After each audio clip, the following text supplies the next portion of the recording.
Assalamualaikum warahmatullahi wabarakatuh. Alhamdulillah nahmaduhu wa nasta'inuhu wa nastaghfiruh wa na'udzu billahi min shururi anfusina wa min sayyiati a'malina. May yahdihillahu fala mudilla lahu wa may yudlil fala hadiya lahu. Asyhadu an la ilaha illallah wahdahu la syarika lahu wa asyhadu anna Muhammadan abduhu wa rasuluhu alladzi la nabiyya ba'da. Amma ba'd. Jemaah sekalian rahimani rahimallah. Alhamdulillah wa syukur ala ni'amillah. Pada kesempatan ini kita dapat bermajlis kembali di majlis yang semoga dirahmati oleh Allah Subhanahu wa taala. Salat dan salam semoga terlimpah curahkan kepada Nabi kita yang mulia Nabi Muhammad SAW, kepada keluarganya, kepada para sahabatnya, serta kepada pengikutnya yang setia sampai yaumul qiyamah. Baiklah jemaah sekalian rahimani wa rahimakumullah. Pembahasan kita pada kesempatan ini yakni hadis yang ke-489 ya. Kita lihat hadis yang ke-489, namun sebelumnya kita lihat dulu bagaimana pandangan ulama dengan hadis ini. Hadis ke-489, para ulama kita mengatakan hadisnya isnaduhu hasan. Hadis ini hasan derajatnya.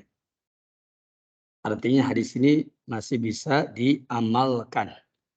Ya, hadis ini masih bisa diamalkan. Kemudian dari hadis yang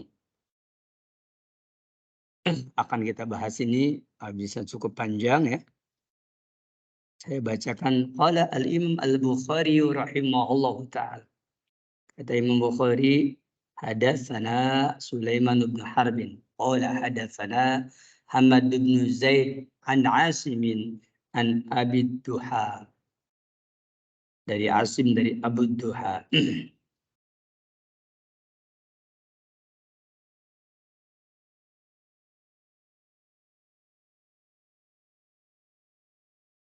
Qala Abu Duha berkata,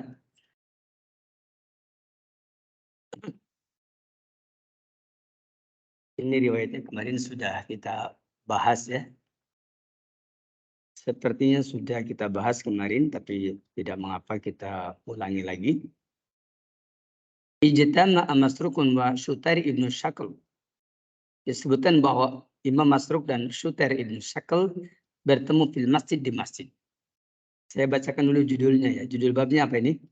Judul babnya adalah Babul Dzulmi Dzulumat. Bab tentang kedoliman adalah kegelapan demi kegelapan. Ya. Kita lagi membahas judul itu. Sekarang kita masuk ke hadis ke-489, hadis yang cukup panjang. Disebutkan bahwa Imam Masruk dan Syutair bin Syakl. Imam Masruk, para ulama sudah ma'ruf ya, sudah mengenal betul bahwa Imam Masruk adalah salah seorang imam yang sangat terkenal dari imam yang biasa meriwayatkan hadis. Syutair bin Syakl dikatakan siqatun min ashabi Abdillah, yakni rawi yang terpercaya dari teman-temannya Abdullah. Dan ketika dikatakan Abdullah, yang dimaksud adalah Abdullah bin Mas'ud radhiyallahu anhu.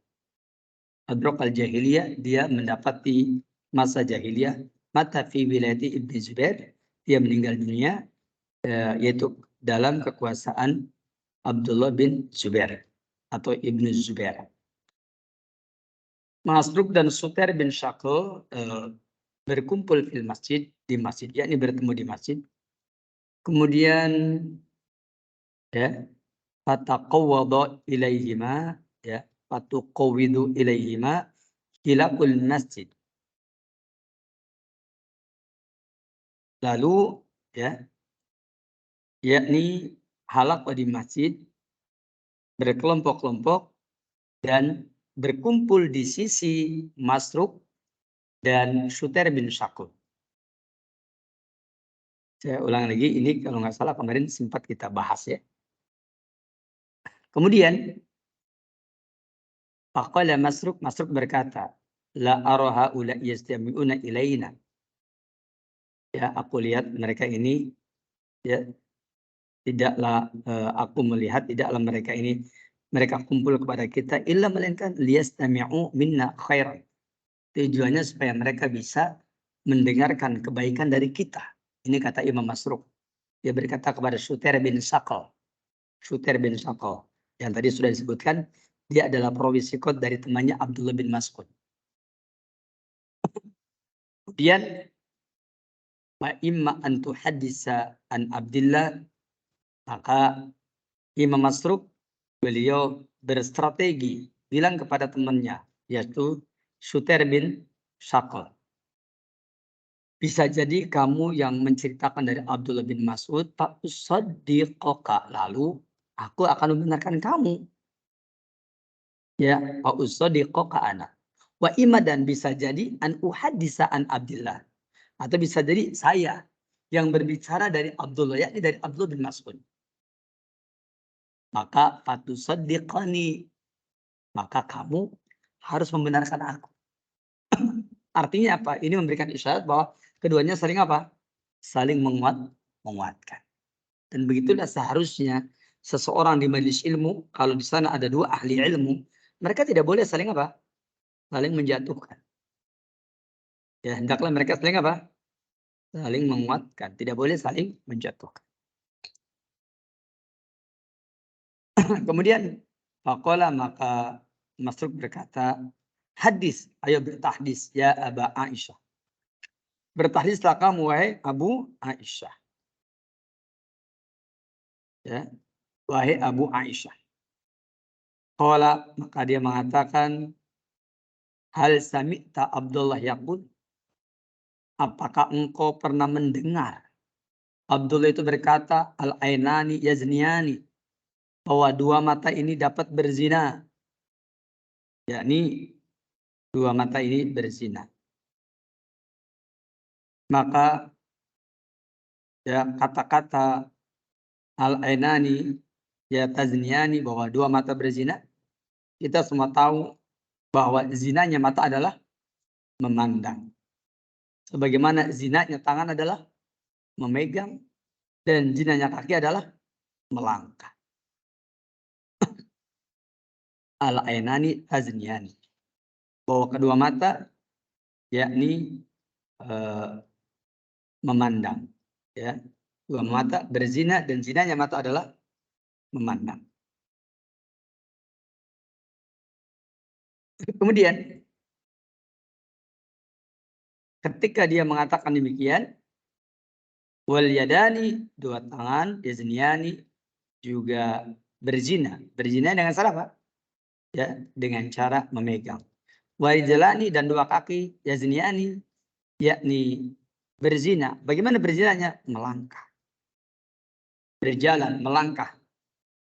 Wal farju yusaddiqu dzalik, dan nanti farji, kemaluan, yang membenarkan. Ketika mata memandang, ketika tangan memegang atau meraba, dan ketika kaki melangkah, maka pada saat itulah nanti yakni apakah dia akan melakukan zina atau tidak. Maka nanti pada akhirnya akan membenarkan semua itu adalah kemaluannya. Kemaluannya yang akan membenarkan semua itu. Kemudian wal farju yusaddiqu dzalika aw yukadzibuhu, ataukah kemaluannya yang mendustakannya. Faqala, maka dia katakan na'am, ya. Ketika ditanya begitu oleh Imam Masruq, apakah engkau wahai Abu Aisyah, yakni Suter bin Saqal, apakah engkau pernah mendengar dari Abdullah, yakni maksudnya Abdullah bin Mas'ud, bahwa dua mata berzina, dan zinanya mata adalah melihat. Dua tangan yakni berzina, yakni zinanya tangan adalah memegang atau meraba. Kemudian barijalani yazniyani, dua kaki berzina, yakni zinanya dua kaki adalah melangkah. Wal farju yusaddiqu dzalika aw yukadzibuhu, nanti kemaluannya itulah yang akan membenarkan semua itu ataukah akan mendustakan. Faqala, dia katakan na'am, ya. Qala, dia berkata wa ana sami'tuhu, dan aku telah mendengarnya. Qala, maka dia berkata, fa hal sami'ta Abdullah yaqul, apakah engkau juga mendengar Abdullah berkata, ya, ma fil Qur'ani ayatun ajma'u li halalin wa haram wa amrin wa nahyin min hadhil ayat. Bahwasanya tidak ada satupun ayat di dalam Al-Quran yang lebih menyeluruh untuk atau yang lebih menyeluruh, yang lebih mencakup untuk menerangkan halal dan haram, perintah dan larangan dibandingkan dari ayat ini. Yaitu ayat Allah yang berbunyi, innallaha ya'muru bil adli wal ihsani wa ita'i dzil qurba. Sesungguhnya Allah memerintahkan supaya berbuat adil, berbuat ihsan, berbuat kebaikan, dan memberikan kepada karib kerabat dekat. Maksudnya bahwa Allah tabaraka wa ta'ala yakni memerintahkan perkara-perkara tersebut. Lihatlah oleh kita ketika menjelaskan bahwasanya Allah memerintahkan supaya berbuat adil, berbuat baik, dan seterusnya. Ya, dan ini dibacakan oleh Imam Masruq. Qala, maka ya Suter bin Syakal berkata, kata beliau, ya apa katanya? Beliau mengatakan, ya, na'am, qala na'am. Qala wa ana qad sami'tuhu, dan aku telah mendengar. Fahal sami'ta Abdullah yaqul, apakah engkau juga mendengar? Yakni Abdullah berkata, maksudnya Abdullah bin Mas'ud berkata, ma fil Qur'ani ayatun asra'u farajan min qawlihi, yaitu tidak ada satupun ayat dalam Quran yang lebih cepat memberikan jalan keluar daripada firman Allah yang mulia, surah At-Tolak, surah ke-65 ayat yang kedua. Apa itu? Wa may yattaqillaha yaj'al lahu makhraja. Dan barang siapa yang bertakwa kepada Allah, maka Allah akan berikan, Allah akan jadikan bagi dia jalan keluar. Artinya ini adalah penyelesaian yang paling cepat.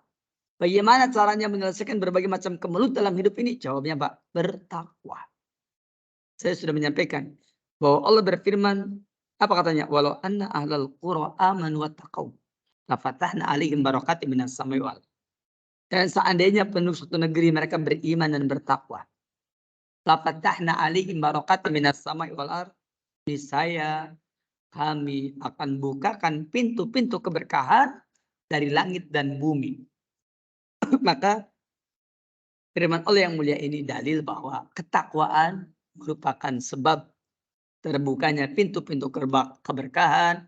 Ketakwaan menjadi sebab terbukanya pintu-pintu kebaikan. Demikian diterangkan dalam surah At-Tolak ayat yang kedua. Qala, maka Suter bin Syakal menjawab, qala na'am. Qala wa ana qad sami'tuhu, ya aku pun telah mendengar. Qala, maka Imam Masruq berkata lagi, kata beliau, fahal sami'ta Abdullah yaqul, apakah engkau mendengar Abdullah itu berkata, ma fil Qur'ani ayatun asyadu tafwidan, bahwasanya tidak ada di dalam Al-Qur'anul Karim yaitu asyadu tafwidan, yakni yang lebih memperlihatkan sikap tafwid, maksudnya mengembalikan kepada Allah dan menjadikannya Allah sebagai pemutus hukum dalam segala satu. Tafwidan itu artinya ayat yang menceritakan tentang bahwa segala-galanya yakni kembali kepada Allah setelah kita berikhtiar. Segala-galanya berpulang kepada Allah setelah kita ikhtiar. Ikhtiar karena disyariatkan dikembalikan kepada Allah, itu sebagai bukti kita bertawakal kepada Allah Subhanahu wa taala. Maka kata Imam Masruq, fahal sami'ta Abdullah yaqul, ma fil Qur'ani ayatun asyadu tafwidan min qawlihi ya ibadiyalladzina asrafu ala anfusihim wa la taqnatu min rahmatillah. Di dalam surah Az-Zumar, surah yang ke-39 ayat 53 Allah berfirman. Apa katanya? Wahai hamba-hambaku, orang-orang yang telah berbuat israf atas diri-diri mereka. Yakni orang yang berbuat israf atas diri-diri mereka adalah itu orang yang telah melampaui batas. Ini surah Az-Zumar ayat yang ke-53. Barakallahu. Surat Az-Zumar, ya, yaitu surat yang ke-39. Di dalam surat Az-Zumar ini, yakni tegasnya pada ayat yang ke-53 ini, Allah Tabaraka wa Ta'ala menjelaskan. Dan keterangannya sangat bagus sekali. Apa itu? Kata Allah Tabaraka wa Ta'ala, Qul ya ibadiyalladzina asrafu ala anfusihim. Katakanlah oleh kamu ya Muhammad, ya, wahai hamba-hambaku. Katakan oleh kamu, wahai hamba-hambaku. Ya, qul ya ibadi, qul katakanlah oleh kamu, wahai Rasul. Ya, ya ibadi, wahai hamba-hambaku. Yakni maksudnya kepada hamba-hambaku alladzina asrafu ala anfusihim, orang yang israf atas diri mereka. Apa ini maksud dengan israf? Yakni orang yang mereka ini berlebihan pada diri-diri mereka. Maksudnya adalah alladzina tamadau fil ma'asi. Yaitu orang yang berkubang di atas kemaksiatan. Wa asrafu ala anfusihim, dan mereka adalah orang-orang yang berlebihan, ya, sikapnya terhadap diri mereka. Kenapa? Maksudnya asrafu ala anfusihim, terlalu memperturutkan keinginan jiwanya, terlalu memperturutkan keinginan pribadinya, terlalu memperturutkan keinginan hawa nafsunya. Bi'ityani matad'uhum ilaihi nufusuhum minad dunub. Yakni terlalu memperturutkan keinginan jiwanya sehingga apapun yang terlintas pada jiwanya dia kemudian mengikutinya. Barakallahu orang zaman sekarang banyak. Orang zaman sekarang banyak yang melakukan perbuatan-perbuatan israf dengan diri mereka. Di YouTube beredar ada orang dia pengen mencicipi daging apa? Daging babi. Ngomongnya apa? Ya Allah, aku minta izin untuk mencicipi daging babi. Ya, aku sudah izin kepada engkau. Ya, supaya tidak apa? Supaya tidak dipersalahkan. Ini orang israf, memperturutkan kemauan apanya? Dirinya, hawa nafsunya, begitu. Maka ditafsirkan di sini wa asrafu ala anfusihim bi ityani matad'uhum ilaihi nufusuhum minad dunub. Orang yang berlebihan memperturutkan keinginan jiwanya, keinginan hawa nafsunya dengan mendatangi ya dosa-dosa yang dikehendaki oleh jiwanya. Maka ini menunjukkan bahwa orang yang sudah apa? Orang yang sudah berkubang dengan kemaksiatan, orang yang sudah berkubang dengan dosa-dosa, ya. Maka orang yang seperti ini apa? Maka katakanlah kepada orang yang mungkin dia sudah putus asa. Kayaknya saya sudah berumur dosa. Ya Allah, aku ini sudah berumur dosa. Ya Allah, saya ini sudah terlalu banyak dosanya. Ya Allah, aku ini sudah banyak berkubang dengan dosa. Lihatlah berapa banyak para pelacur yang mereka mungkin sebenarnya tidak menghendaki kehidupan seperti itu. Dan saya yakin bahwa orang-orang yang berbuat dosa pun ada saat-saatnya dia jenuh dengan perbuatan dosanya. Namun terkadang mereka tidak bisa bangkit dari dosanya dan kemudian meninggalkan dosanya. Mungkin banyak di antara mereka yang berkubang dengan kemaksiatan. Jangan dikira orang yang berkubang dengan kemaksiatan, mereka tidak bosan dengan kemaksiatan. Namun dia tidak bisa lepas dari kemaksiatan. Bahkan mungkin juga banyak saudara-saudara kita yang sudah berkubang dengan yakni kecanduan berbagai macam perkara yang diharamkan oleh Allah. Dan dia pun juga ingin kembali. Namun dia tidak bisa. Maka ayat ini menjadi hiburan. La taqnatu min rahmatillah. Kamu jangan putus asa dari rahmat Allah. Likasrati dunubikum. Karena banyaknya dosa-dosa kamu. Ini ayat luar biasa. Ayat ini adalah ayat yang sangat cocok sekali. Sangat tepat sekali. Kalau dibacakan di hadapan orang-orang yang sudah berlumuran dosa. Orang-orang yang terlalu banyak berbuat dosa. Maka ketika ayat ini dibacakan, maka akan menjadi penghibur, akan menjadi obat bahwa dosa sebanyak apapun Allah mengingatkan, la taqnatu min rahmatillah. Kamu jangan pernah putus asa dari rahmat Allah SWT. Innallaha yaghfiru dzunuba jami'an. Karena sesungguhnya Allah pasti mengampuni semua dosa kalau kamu mau bertobat. Dan wahai ya siapapun yang bergelimang dengan dosa, jangan mengatakan begini, ya Allah, kalau aku bertobat kira-kira diterima apa tidak? Jangan.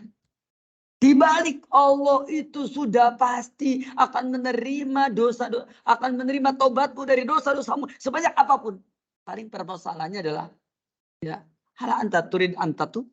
Apakah kamu punya keinginan untuk bertobat? Itu masalahnya. Jangan pernah mempertanyakan, ya Allah, dosaku sangat banyak. Apakah kalau aku bertobat engkau akan menerima tobatku? Jangan bertanya seperti itu. Dibalikkan bahwasanya Allah itu pasti menerima tobat para hambanya. Cuma persoalannya apakah hamba tersebut mau bertobat atau tidak. Barakallahu fikum. Kemudian innahu wal ghafur rahim. Sesungguhnya dia Allah, zat yang maha pengampun lagi maha penyayang. Nah, ayat ini kata Imam Masruq, aku mendengar dari Abdullah bin Mas'ud. Bahwasanya ini adalah apa? Ma fil Qur'ani ayatun asadu tafwidan. Bahwasanya tidak ada dalam Quran satupun ayat yang lebih tafwid, yang lebih menyerahkan dirinya kepada Allah, yang lebih menyerahkan urusannya kepada Allah, karena dia tidak pantas untuk memutuskan urusan ini. Karena dia sudah tidak pantas lagi, yakni untuk bisa bangkit daripada urusan ini, kecuali apa? Menyerahkan kepada Allah Subhanahu wa taala. Maka ketika Allah berfirman, la taqnatu min rahmatillah, kamu jangan berputus asa dari rahmat Allah, karena Allah pasti mengampuni dosa-dosa kamu. Surah Az-Zumar ayat yang ke-53 ini adalah ayat hiburan bagi orang yang sudah bergelimang dengan dosa. Mereka para pelacur yang bergelimang dengan dosa. Dan di kota Cirebon ini saya perhatikan banyak sekali jadi praktek-praktek seperti ini. Dan juga mereka yang bergelimang dengan dosa, mungkin dengan dosa judinya. Mereka yang mungkin bergelimang dengan dosa, dengan yakni dosa surbul khomernya, yaitu minum khomer, minum minuman keras. Atau mungkin mereka yang sudah bergelimang dengan dosa-dosa yang lain. Maka ketahuilah, jangan pernah berputus asa. Allah pasti akan bisa. Yani Allah pasti akan mengampuni dosa kita semua.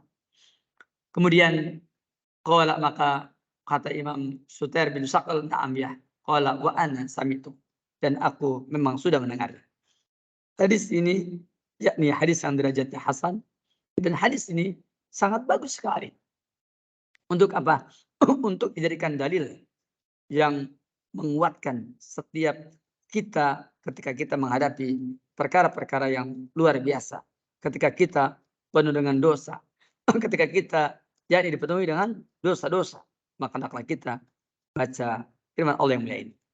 Sesungguhnya tadi sudah diterangkan di awal bahwa jinanya dua mata, kemudian jinanya dua kaki, dua mata dengan melihatnya, dua kaki dengan dua tangan dengan merabaknya atau memegangnya, dan dua kaki dengan melangkahnya. Itu min sogoirid dzunub.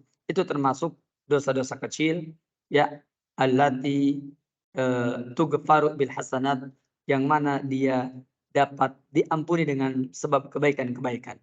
Idza batil kabair, apabila dijauhinya dosa besar, dengan dalil as-shalawatul khamsu, salat yang 5 waktu, wal jumu'atu ilal jumu'at, Jumat ketemu Jumat, wa Ramadan ila Ramadan, Ramadan ketemu Ramadan, mukaffiratun lima bainahunna, bahwasanya semua itu dapat menjadi penghapus dosa di antara semua itu. Salat 5 waktu, duhur sampai asar dihapus dosanya, asar sampai maghrib dihapus dosanya, maghrib sampai isya dihapus dosanya, isya sampai subuh dihapus dosanya, subuh sampai duhur dihapus dosanya, dan seterusnya.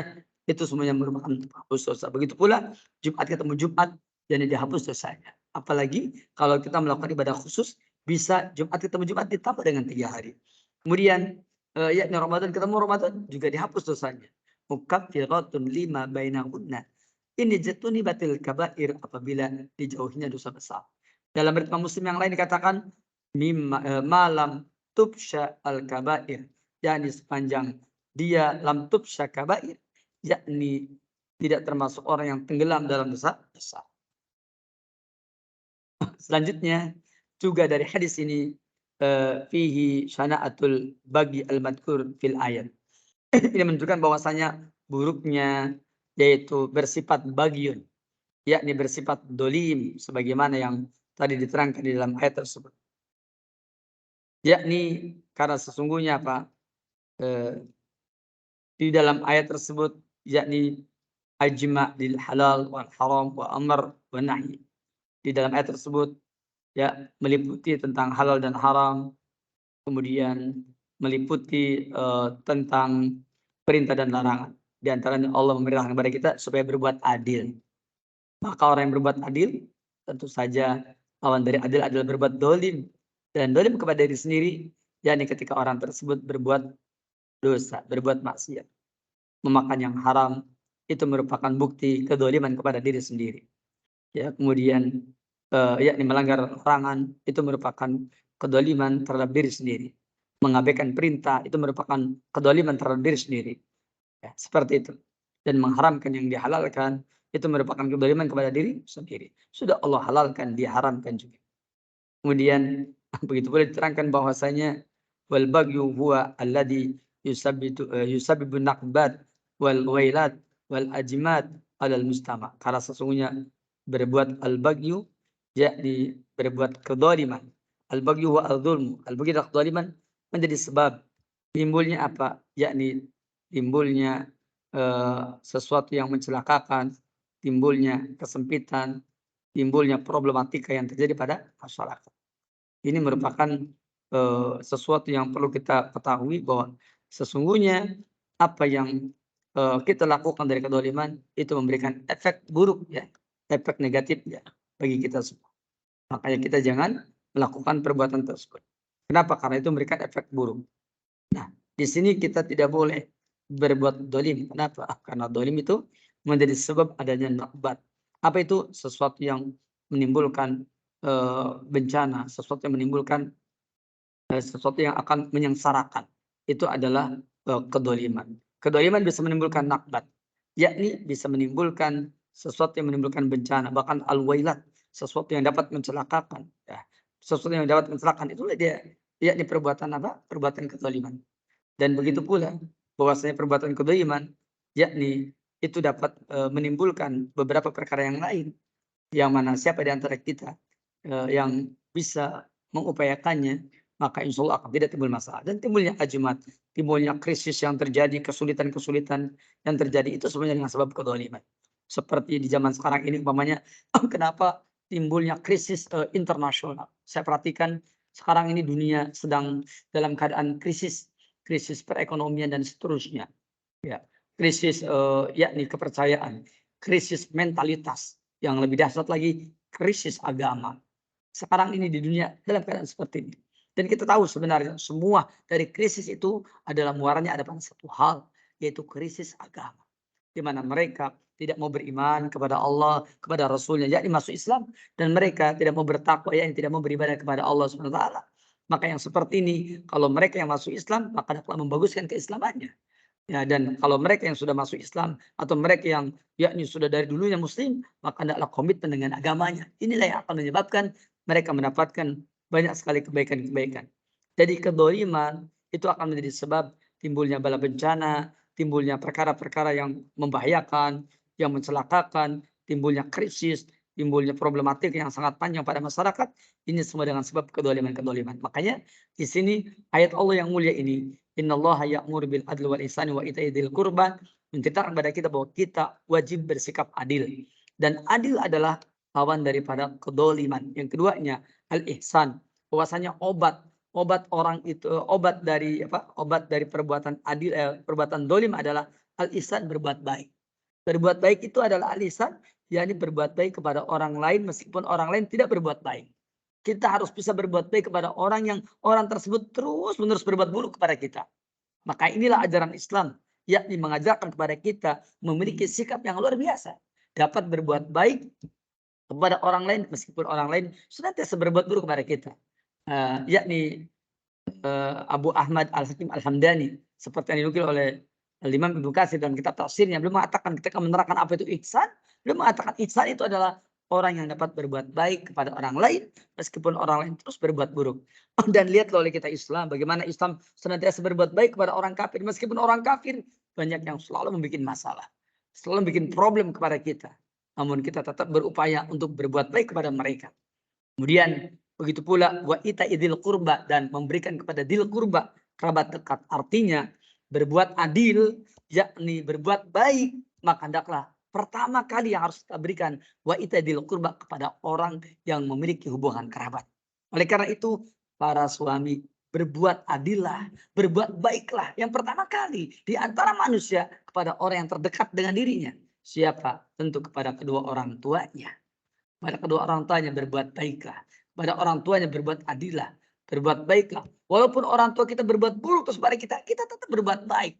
Jangan kemudian timbul kekecewaan kepada orang tua. Saya katakan berulang kali, di antara kebodohan anak-anak yakni dari zaman dahulu zaman sekarang, apalagi zaman sekarang, yakni karena mereka senantiasa sakit hati karena orang tuanya tidak bisa membahagiakan mereka. Baru keliru mas kalian. Itu keliru. Yang benar adalah setiap kita, yakni kita ini adalah anak, kita ini adalah yakni memiliki orang tua, maka kita akan berbuat baik kepadanya. Kemudian di antara perkara yang terdekat dengan kita, yakni setelah kedua orang tua kita adalah yaitu istri kita. Hendaklah kita berbuat baik kepada istri kita, berbuat adillah kepada istri kita, yakni berbuat baiklah kepada istri kita.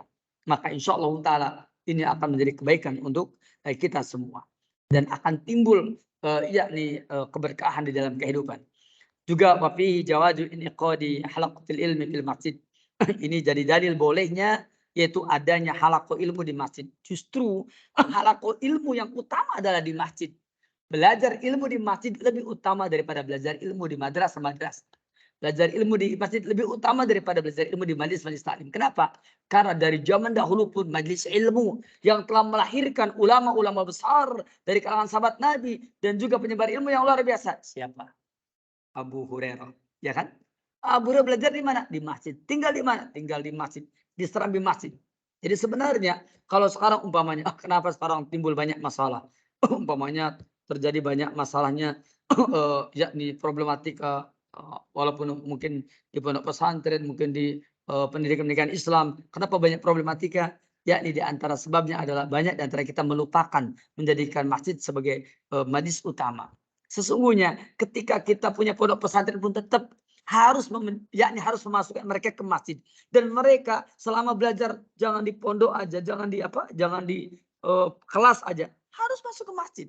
Hendaklah mereka ditarik ke masjid, dengarkan ilmu di masjid. Karena mendengarkan ilmu di masjid jauh lebih berkah dan itu telah dibuktikan oleh generasi zaman dahulu bahwa Abu Hurairah radhiyallahu anhu yang sekarang hadisnya sering kita baca itu adalah cetakan dari majlis supa yang ada di masjid, yang tinggal di masjid. Dan lihat oleh kita sekarang bahwasanya yaitu dua mahad haram, haram Makki dan haram Madani. Itu mahad haram yang berada di Makkah dan di Madinah. Dari mahad haram itulah telah melahirkan banyak ulama-ulama besar seperti Al-Imam Ibnu Utsaimin, itu juga tercetak dari mahad haram. Selain beliau belajar di mahad yang seperti tadi, yaitu di perguruan tinggi Islam seterusnya. Lihat oleh kita, Syekh Shalih bin Fauzan dan Abdullah Fauzan juga terlahir dari mahad tersebut, yaitu dari mahad haram setelah sebelumnya belajar di universitas. Dan bahkan juga banyak yakni ulama-ulama zaman sekarang yang mereka sudah mulai gelar S1, S2, S3 bahkan gelar doktor, bahkan juga mungkin profesor. Kemudian mereka mengatakan bahwasanya belajar di masjid, belajar di majelis ilmu di masjid itu memberikan keberkahan yang luar biasa. Barakallahu fi jawazil inqadi halaqatil ilmi fil masjid. Liyastafidu minha al-musallun. Tujuannya apa? Supaya orang-orang yang ikut berjamaah salat juga bisa mengambil faedah. Bahkan bisa hendaklah para imam masjid yakni memberikan faedah ilmu setelah beres sholatnya. Kemudian kalau dirasa penting banyaknya umat yang bisa mendapatkan ilmu, maka sampaikan ilmu pada saat-saat yang tepat. Ini merupakan bagian daripada dakwah dan ini pun telah dilakukan oleh Rasulullah SAW. Kemudian wa yata'arrafuna 'alal masail fiqhiyah, dan mereka juga dengan adanya halaqah ilmu di masjid, mereka dapat mengetahui masalah-masalah fiqh wal ahkam ad-diniyah dan hukum-hukum agama. Ini merupakan sesuatu yang luar biasa. Barakallahu fikum jemaah sekalian, rahimakumullah. Ini merupakan bagian dari apa yang tadi sudah saya jelaskan. Mudah-mudahan kita termasuk hamba Allah SWT yang senantiasa yakni memiliki kekuatan lahir ataupun batin kita di dalam menghadapi semua ini. Baik, saya kira cukup sampai di sini. Barangkali ada pertanyaan. Sudah lama kita tidak bertanya jawab. Mungkin ada waktu beberapa menit mendatang, dipersilakan. Ya, karena maghribnya, isyanya jam 6.52. 52 ya. Di sini 54, nggak apa-apa, beda dikit lah. Silakan barangkali ada pertanyaan dulu. Ya, barangkali. Ya, silakan barakallahu.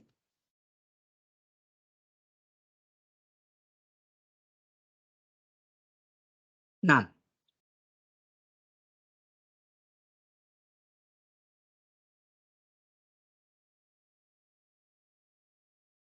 keliling.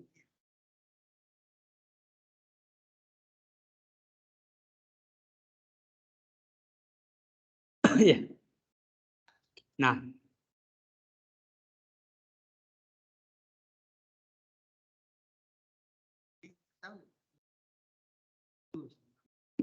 kurang nyaman gimana maksudnya? Oh, jabatan tangan. Nah, nah.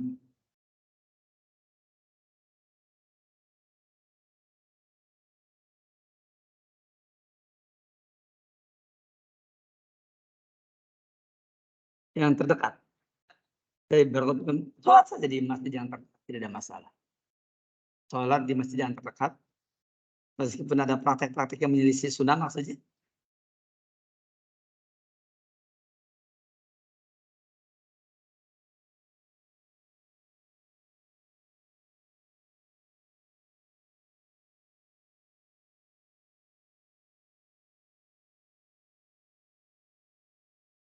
Kitanya masih sholat maksudnya. Ya, kitanya masih sholat. Iya. Kan mereka mungkin berzikir kan? Kan kalau kita masbuk, dianya berzikir kan, berarti masih memungkinkan nggak?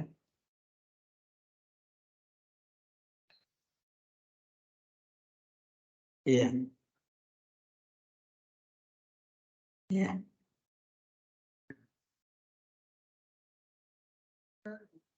iya tahu, saya paham maksudnya.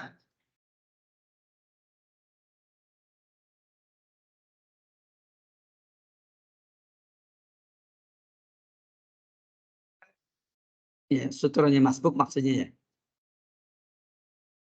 Iya,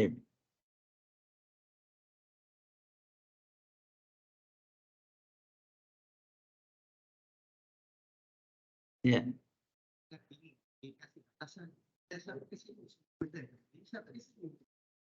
iya. Apakah ada tempat yang selain masjid di situ yang dekat?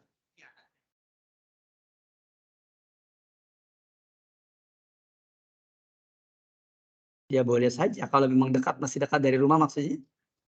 Ya maksudnya masih dekat dari rumah, ada yang lain, ya tidak apa-apa. Kalau pertanyaannya tanya boleh apa tidak, saya katakan boleh, seperti itu. Terus sebenarnya persoalan nyaman dan tidak nyaman, tergantung, justru harusnya kita juga kalau pengen nyaman, berjamaahlah bersama mereka dari awal harusnya. Jangan masbuk begitu loh. Iya.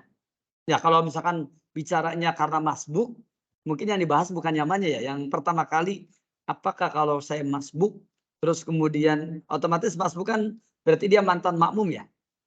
Nah di sini mantan makmum ini, dia punya sutra apa tidak? Paling itu yang harus dibahas. Bisa dipahami tidak? Ya, mantan masbuk itu ada sutra apa tidak? Ulama berselisih paham. Ada yang mengatakan masbuk itu punya sutro, ada yang mengatakan tidak.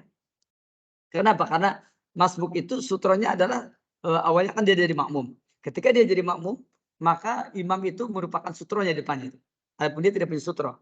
Tapi kalau umpamanya dia menyendiri, maka sebagian ulama mengatakan, maka sutronya adalah kembali kepada sutronya dia. Tapi kan masalahnya kita nggak bikin sutro. Jadi ala kulli hal, sebenarnya pembahasan yang terpenting adalah pembahasan apakah, kalau umpamanya saya sholat kemudian ada orang yang melewat sedangkan saya ini mantan makmum, apakah ada sutra apa tidak? Memang itu ada perselisihan di antara para ulama tentang apakah seorang, mantan makmum yang sekarang dia sholat sendirian, itu depan itu ada sutra apa tidak? Seperti itu. Memang kalau Syekh Albani mengatakan orang itu sebelum atau setelah sholat maka dia harus mendapatkan sutro. Tapi sutro sendiri itu hukumnya sunnah menurut sebagian ulama. Kalau Imam Al-Albani mengatakan wajib hukumnya. Maka kalau menurut Syekh Albani ya udhu ila sutro. Kalau kita mau bicara sutro ya hendaklah kita maju ke depan. Satu yang keduanya, sebenarnya sutro kalau kita perhatikan dari beberapa ulama yang mengatakan wajib, maka itu sutro harus berupa, tempat yang atau yang tingginya 1 hasta 60 senti. Adapun kalau umpamanya sutra itu cuma garis saja, malah ulama yang mengatakan wajib mendhaifkan riwayat itu. Jadi ala kulli hal, ini kita sholat harus berstrategi juga supaya ada kenyamanan begitu ya. Gimana? Pakai apa? Pakai apa? Oh iya iya, terus terus? Iya iya.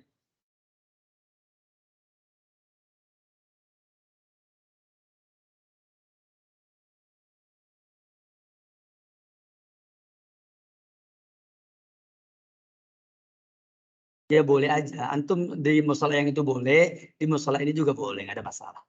Itu kalau antum merasa nyaman di sana tidak apa-apa, boleh. Ya, walaupun hukum asal, ya tadi tetap kembalinya kepada apa?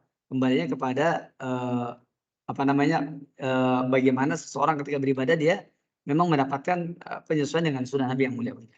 Tapi begitu aja barangkali ya, saya kira cukup.